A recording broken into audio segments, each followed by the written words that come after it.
This right over here is a picture of Earth.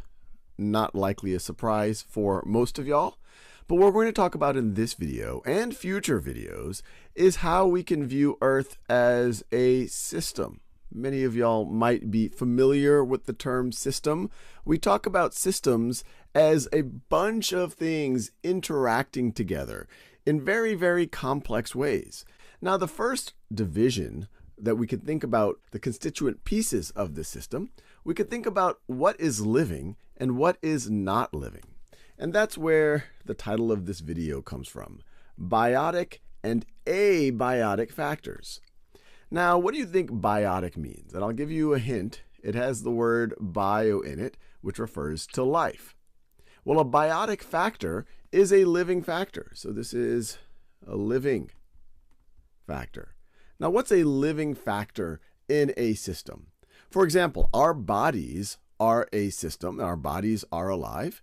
But you also have biotic factors within that system.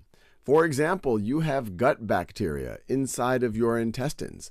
That bacteria, they can live on their own if they needed to, but they are also part of your body's system. So the bacteria in your gut is a biotic factor. And some of you might be saying, hey, yeah, sometimes when I'm sick, my parents have given me antibiotics. And antibiotics are against living factors that are in your body. Now, antibiotics are usually if you have bad bacteria that are floating around in your blood or some other place that you want to get rid of, but it can also affect your good biotic factors, say the gut bacteria that you actually need to help with your digestion. So we now know that a biotic factor is a living factor. So what do you think abiotic means? Well, generally, when you have a in front of something, it means not, or the opposite of. So an abiotic factor is a non-living factor. Now, if you're thinking about an abiotic factor inside of a system, it might be the soil around you. It might be the air pressure, the molecules. It might be the water pressure, the temperature, things that are actually not living. And you can imagine that these, in many systems, will interact with each other. So now that we have the basics of living factors and non-living factors, biotic and abiotic, let's start to break down Earth as a system into some of the highest level systems that people will describe it.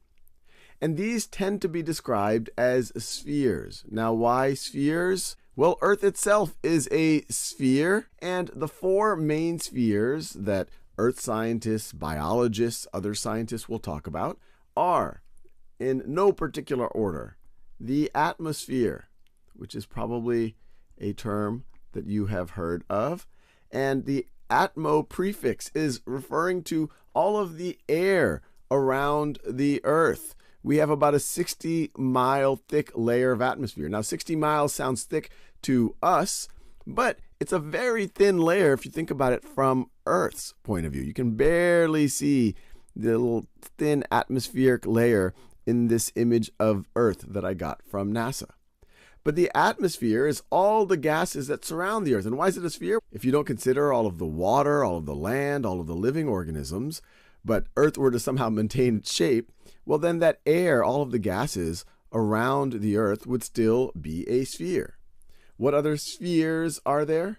Well, there's the biosphere, which you can imagine is all of the living organisms on Earth. So once again, remove all the gas, or don't consider the gas, the land, and the water. But if all of the living organisms stayed in place where they were, and we're talking about trillions and trillions of organisms all over Earth, they are for the most part at the surface or very close to the surface of Earth, it would still resemble a sphere.